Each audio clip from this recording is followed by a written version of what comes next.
رمضان اور آخری عشرہ۔ رمضان سارا ہی عبادت کا مہینہ ہے، مگر اس کے آخری عشرے کی عبادات کی خاص فضیلت بیان ہوئی ہے۔ رمضان کے آخری 10 دنوں میں اپنے اہل و عیال کو عبادت کے لیے خصوصی ترغیب دلانا نبی صلی اللہ علیہ وسلم کی سنت پر عمل ہے۔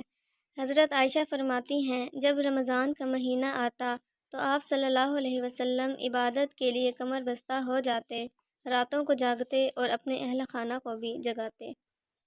ایک اور روایت میں حضرت عائشہ بیان فرماتی ہیں کہ رسول اللہ صلی اللہ علیہ وسلم عام دنوں کی نسبت آخری عشرے میں خوب محنت اور کوشش کرتے۔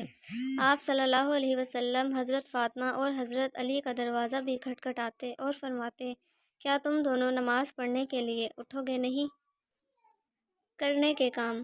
آخری عشرے میں زیادہ سے زیادہ وقت عبادت میں گزاریں۔ اگر ممکن ہو تو کام سے چھٹی لے لیں اور عبادت کے لیے یکسو ہو جائیں۔ تراویح، تہجد وغیرہ میں حتی الوسع طویل قیام کریں۔ کثرت سے تلاوت قرآن مجید اور ذکر اذکار کریں۔ رات کو خود بھی جاگیں اور گھر والوں کو بھی عبادت کے لیے جگائیں۔